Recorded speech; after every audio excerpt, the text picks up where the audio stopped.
अली, क्योंकि अब यहाँ पर ईरान किस तरीके से इन हमलों का जवाब देता है ये भी देखने वाली बात है, क्योंकि जब से ट्रंप इस बात का जिक्र कर रहे थे कि अमेरिका, और जब जब ये बात सामने आई थी कि जो अमेरिका है वो भी इस मैदान में कूद सकता है, जंग के मैदान में, तो वहीं दूसरी तरफ ईरान भी ये कह रहा था कि अगर अमेरिका ऐसा करता है तो उसे उसका खामियाजा भुगतना पड़ेगा। अब ये भी देखना होगा कि ईरान कैसे जवाब देता है इन हमलों का। जी बिल्कुल, देखिए इसको अब ईरान किस तरीके जवाब देगा वो ये बहुत बड़ा ही देखने वाली चीज होगी। क्योंकि सबसे पहले क्या ईरान जो यूएस बेस है इराक के अंदर, क्या वहां पे सबसे पहले हमला करेगा? क्योंकि यमन, इसमें सिर्फ ईरान ही नहीं, यमन और यमन ने भी कहा था कि अगर हमने कोई ऐसे जहाज या कोई सी के अंदर आते हुए हमने देखे तो हम भी अपने बेड़े से उन पर हमला कर देंगे। वहीं अब ईरान की तरफ से भी अब ये देखना होगा कि क्या इस बड़ा फैसला लिया जाता है, क्या बड़ा सख्त कदम उठाया जाता है। क्योंकि ये एक बहुत बड़ी चीज है कि जो न्यूक्लियर साइट्स है, तीन जो ये सबसे बड़ी न्यूक्लियर साइट्स है, इन पर अगर हमला होता है तो बेशक ईरान के लिए भी एक बहुत बड़ी मुश्किल हो सकती है। लेकिन जिस तरीके से भी ईरानी मीडिया की तरफ से बात सामने आ रही है उसमें दिखाया गया है कि अभी इतना ज्यादा उसको कुछ भी ऐसा नुकसान नहीं हुआ है। और आपको बता दें कि ये किस तरीके से ये बनी होती न्यूक्लियर साइट बहुत ही 100 मीटर अंदर तक, बेसमेंट के अंदर जाके इनकी एक गहराई में होती है साइट। और इस पर B2, जैसे कि ईरानी मीडिया की तरफ से आ रहा है, B2 जो है हेलीकॉप्टर से, वो भी अगर इस पर हमला करें तो इस पर कोई असर नहीं होता। लेकिन अभी देखना होगा, वो तो मीडिया के बाद भी पता चलेगा कि कितने इसके ऊपर इस हमले की वजह से कितना नुकसान हो पाया है और क्या इसका ईरान की मीडिया और ईरान सरकार इससे अपना फैसला सुनाएगी। देखिए अली, जो मैं तमाम रिपोर्ट को देख रहा हूं उसमें यह कि B2 बॉम्बर जो है वो GBU-57 ले जाने में सक्षम है। और यही बार बार कहा जा रहा था, जैसा आप जिक्र कर रहे थे, कि वो जमीन के बहुत अंदर है, जो इनका परमाणु कार्यक्रम चल रहा है वो जमीन के बहुत अंदर चल रहा है। तो GBU-57 की खासियत यही है, जिसको B2 बॉम्बर ले जा सकता है अपने साथ, कि वो बहुत नीचे तक, कई 100 फीट नीचे तक अगर कोई कार्यक्रम है, अगर कहीं पर हमला करना है तो वो हमला कर सकता है। यही खासियत है और इसीलिए संभवतः अमेरिका ने B2 बॉम्बर की तैनाती की थी। कितने की तैनाती की थी ये भी अभी तक नहीं पता चल पाया है। और गुआम पर जब तैनाती की तो उससे आगे जाएगा कि नहीं जाएगा, उस पर भी अमेरिका ने कोई बयान नहीं दिया था। लेकिन ये जो तैयारी है, ये तैयारी चल रही थी और इजराइल इस बात को समझ रहा था कि बगैर GBU-57 के पूरी तरह से नष्ट नहीं किया जा सकता है जो परमाणु कार्यक्रम चल रहा है। क्या यही वजह है अली कि पहले B2 बॉम्बर को तैनात किया गया और संभवतः अब GBU-57 का इस्तेमाल किया गया B2 बॉम्बर के जरिए और उसको खत्म किया गया है? बिल्कुल, देखिए हो सकता है इससे। और साफ तौर पे दूसरी चीज इसमें ये भी है कि एक प्रेशर भी, अब इसमें हम इसमें कहें साफ तौर पे, जो इजराइल का प्रेशर था वो भी एक तरीके यूएस ने साफ तौर पे इस पे करते हुए दिखाया है कि भाई आप देख सकते हैं कि हमारे पास भी इतनी बड़ी पावर है, हमारे पास भी वो बम है, वो हमारे पास मिसाइल है, हमारे पास वो हथियार है जो कोई भी जो देश के पास नहीं होगा। जो कोई लोग सोचते हैं कि हम बिल्कुल सेफ हैं, हम वहां पे भी हमला कर सकते हैं। और हमारे जो प्लेन है, हमारे वो फाइटर प्लेन जो है, वो कहीं पे भी जाके किसी पे भी हमला कर सकते हैं। तो इस तरीके से यूएस ने अपनी इस वक्त पावर जरूर दिखाई है और इजराइल भी इस तरीके से खामोश हो जाएगा कि जिस तरीके से वो अपेक्षा कर रहा था कि यूएस आए और इसमें हमला करे ईरान के ऊपर, तो वो साफ तौर पर दिख रहा है कि इससे इजराइल को भी एक तरीके से पावर मिलेगी कि यूएस उसके साथ खड़ा हुआ है। लेकिन अब यूएस ने जिस तरीके से कह दिया कि हमने वार कर दिया है और अब हम सिर्फ पीस चाहते हैं, अब देखना होगा कि क्या अगला, अगर जब ईरान कोई अटैक करता है तो क्या फिर से यूएस इसमें कूदता है या अब वो सिर्फ दूर ही रहेगा। बिल्कुल अली, यहाँ पर ये भी देखने वाली बात है, क्योंकि इससे पहले जब इजराइल ने हमला किया था ईरान पर, तब कई ऐसे देश भी थे जो ईरान का सपोर्ट कर रहे थे। उसमें चाइना भी शामिल था, उसमें रशिया भी था, जिन्होंने इस हमले की निंदा की थी। अब जब अमेरिका पूरी तरीके से इजराइल का साथ दे रहा है, मैदान में आ गया है, तो अब इन देशों पर भी नजर रहने वाली है कि क्या ये ईरान का साथ देते हैं इस घड़ी में। बिल्कुल, देखिए ईरान के साथ में रशिया की बात करें, चाइना की बात करें और यमन की बात करें, वो हमेशा ही खड़े हुए हैं ईरान के साथ में। और उनकी यही उम्मीद रहती है कि उन्होंने साफ तौर पर यही कह दिया था कि अभी इजराइल और ईरान के बीच में जंग चल रही है, लेकिन अगर कोई भी दूसरा देश आता है तो हम भी इसमें नहीं रुकेंगे। लेकिन अब यही देखने वाली बात होगी कि क्या इस वक्त में इजराइल के और यूएस जहाँ एक साथ खड़े हो चुके हैं, वहीं अब क्या रशिया और चाइना भी अब इस तरीके से सामने आएंगे और क्या उन लोगों की रणनीति होगी, किस तरीके से वो आगे अपना ये कदम बढ़ाएंगे ईरान के साथ। तो ये तस्वीरें आप देखिए और आप अंदाजा लगाइए कि कैसे, किस तरह से जो न्यूक्लियर प्लांट हैं वो जमीन के बहुत अंदर तक हैं, जिसको अमेरिका ने यह दावा किया है, बल्कि अमेरिकी राष्ट्रपति ने यह दावा किया है कि हमने उसको नष्ट कर दिया है और सुरक्षित हमारे जवान वापस आ गए हैं। B-2 बॉम्बर के जरिए इसे नष्ट करने की बात सामने आ रही है। दरअसल B-2 बॉम्बर की खासियत यह है कि वो GBU-57 बमवर्षक ले जा सकता है और जहां वो गिरेगा वो जमीन के बहुत अंदर तक उसको नष्ट कर देता है, और यही संभवतः हुआ है। पूरी जानकारी अभी आनी बाकी है, लेकिन सबसे पहले B-2 बॉम्बर का इस्तेमाल अमेरिका ने ISIS के ठिकानों को नष्ट करने के लिए किया था, और दूसरी बार उसका इस्तेमाल अब से थोड़े दिनों पहले जब हूती विद्रोहियों ने हमला शुरू कर दिया था अमेरिका के तमाम ठिकानों पर, उस वक्त भी B-2 बॉम्बर का इस्तेमाल हुआ था। और अब ऐसा लग रहा है कि तीसरी बार अमेरिका ने अपने B-2 बॉम्बर का इस्तेमाल किया है जो इस वक्त परमाणु ठिकाने हैं उन जगहों पर। राजीव रंजन हमारे सहयोगी जुड़ गए हैं ज्यादा जानकारी के लिए। राजीव, बताइए कि इस हमले में क्या B-2 बॉम्बर का इस्तेमाल किया गया है और इस्तेमाल करने का तरीका क्या था? देखिए, जो जानकारी निकल के आ पा रही है, और कहीं न कहीं इजराइल इस बात को चाह रहा था कि इस जो जंग है इसमें जो है अमेरिका जो है इसमें शामिल हो, क्योंकि जिस तरह की सफलता शुरुआत में इजराइल को मिली थी ईरान के साथ लड़ाई में, वो सफलता बाद में जाके नहीं मिल पा रही थी, और ईरान जिस तरह का नुकसान पहुंचा रहा था इजराइल को, उससे काफी ज्यादा तबाही मच रही थी।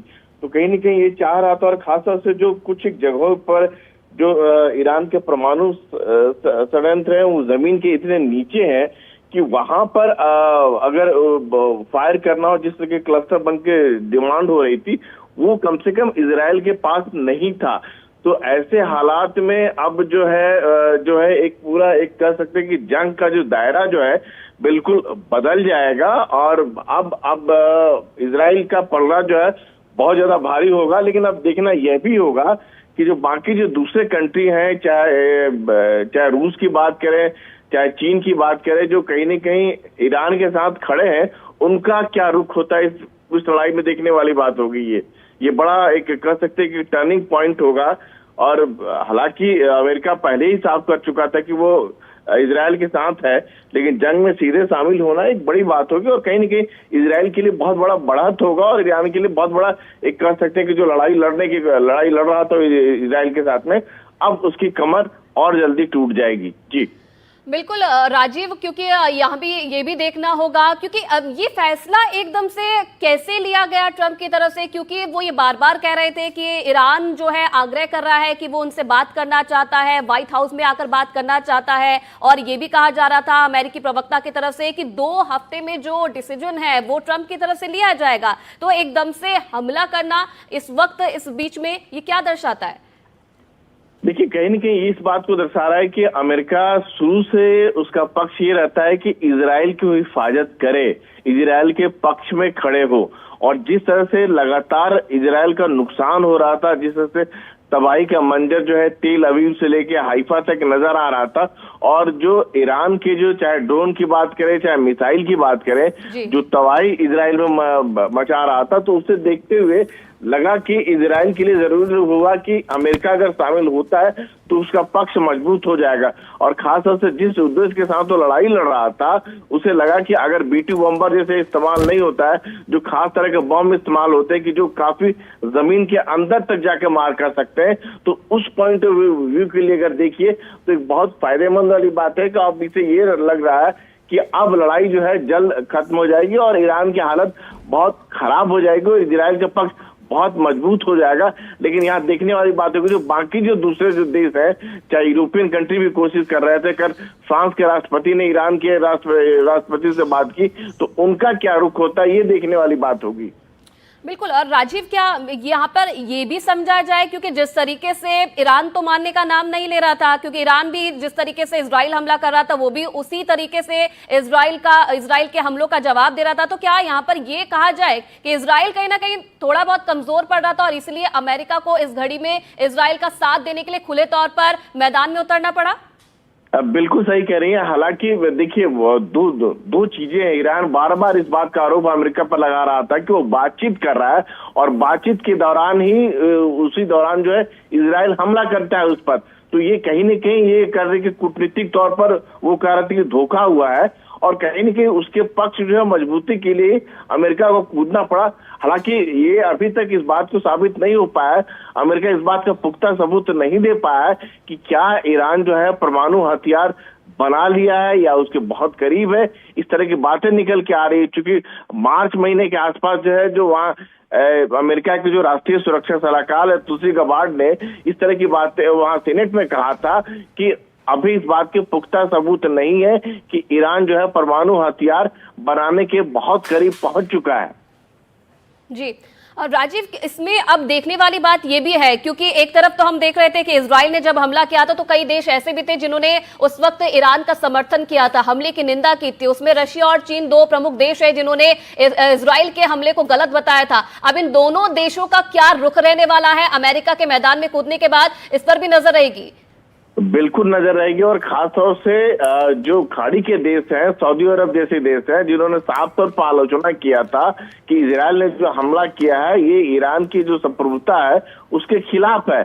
हालांकि जितने भी खाड़ी देश हैं वो अमेरिका के खिलाफ नहीं जा सकते, लेकिन उसके बावजूद देखना हो कि उनका क्या रुख रहता है। और सबसे बड़ी बात है कि जो यूरोपियन कंट्री है जिनका रुख जो है यूक्रेन के मुद्दे को देखिए कहीं न कहीं अमेरिका से अलग था, और यहाँ भी अलग था। जिस तरह से यूरोपियन देश जो है इससे बात कर रहे थे ईरान के साथ, तो उनका क्या रुख होता है ये भी देखने वाली बात होगी, खासतौर से जब वर्ल्ड ऑर्डर की बात करते हैं तो। बिल्कुल राजू, आप बने रहिएगा, हम लौट रहे हैं आपके पास। लेकिन बड़ी और अहम बात यह है राजू की आप ये देखिए तस्वीरें, और बड़ी और अहम बात यह है कि इस पूरे मामले में अब अमेरिका की सीधी सीधी एंट्री हो गई है। अमेरिका ने यह दावा किया है कि हमने जो ईरान के जो परमाणु ठिकाने थे उनको तबाह कर दिया है। और ये तस्वीर आप देखिए फोर्डो न्यूक्लियर प्लांट ईरान का, इन जगहों पर अमेरिका का यह दावा है कि B-2 बॉम्बर के जरिए उन्होंने हमला किया है और इसको खत्म कर दिया है। इसके अलावा और जो दो जगहें थी जो बहुत महत्वपूर्ण जगह थी ईरान के लिए, उन पर भी हमले की बात अमेरिका कह रही है। देखिए नतांज न्यूक्लियर प्लांट है, और इन जगहों पर आप देखिए कैसे, आप ये देखेंगे तो आपको समझ में आएगा कि ये वो जगह है जहां पर हमला किया गया है। और अलग अलग जगहों पर नतांज जो न्यूक्लियर प्लांट है उसको नष्ट करने का दावा फिलहाल अमेरिका कर रहा है। इस जंग में अमेरिका की अब सीधी एंट्री हो गई। हालांकि ट्रंप ने कहा था कि 2 हफ्ते में हम फैसला लेंगे कि आखिर क्या करना है, मगर आप ये देखिए इन तस्वीरों के जरिए कि कैसे सब कुछ बदलता हुआ नजर आ रहा है।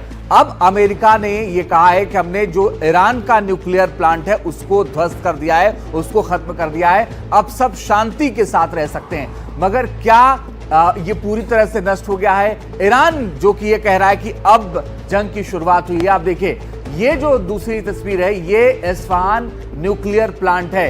इस्फहान न्यूक्लियर प्लांट में भी कहा जा रहा है कि जो परमाणु बम बना रहा था ईरान, उसे भी खत्म कर दिया गया है। और B-2 बॉम्बर का इस्तेमाल यहां पर किया गया, GBU-57 बमवर्षक लेकर के जाकर के यहां पर गिराया गया, ये भी जानकारी फिलहाल सामने आ रही है। अभी और ज्यादा जानकारी हम आप तक पहुंचाएंगे, लेकिन ये जो स्थिति है ये बहुत साफ है कि जब गुआम बेस पर अमेरिका ने अपने B-2 बॉम्बर को भेजा था तब से सवाल उठ रहे थे कि क्या अमेरिका सीधे इस जंग में उतरने वाला है। और उसी को लेकर के अब बार बार ये कहा जा रहा है कि क्या अमेरिका सीधे जंग में उतरने की जो बात कह रहा था वो है। अब ये देखिए ये जो 2 तस्वीरें आप देख रहे हैं ये B-2 बॉम्बर है। इसकी खासियत ये है कि 11,000 किलोमीटर तक ये उड़ान भर सकता है, और अगर रिफ्यूलिंग कर दी जाए तो ये 19,000 किलोमीटर तक उड़ान भर सकता है। इसकी एक खासियत और है, ये रडार की पकड़ में बिल्कुल नहीं आता। और ये जो तस्वीर आप देखिए, कहा जा रहा है कि ये ईरान की तस्वीर है इस्फहान न्यूक्लियर प्लांट की, और इसी B-2 बॉम्बर के जरिए यहां पर हमला किया गया जी। और ये भी कहा जा रहा है कि GBU-57 जो उनका बम है उसको ले जाया गया। और ये जो B-2 बॉम्बर है ये परमाणु ले जाने में सक्षम, परमाणु बम भी ले जाने में सक्षम है, दोनों ही तरह के परमाणु बम ले जाने में सक्षम है। और ये बेहद ही शानदार फाइटर जेट है। और बड़ी वो बात ये देखिए अब व्हाइट हाउस की तस्वीरें आ गई हैं, और ये व्हाइट हाउस की तस्वीरें आप देख रहे हैं। अभी इस वक्त चंद सेकंडों बाद या चंद मिनटों बाद अमेरिकी राष्ट्रपति डोनाल्ड ट्रंप यहां पर संबोधित करने वाले हैं, वो बातचीत करेंगे कि क्या कुछ हुआ था।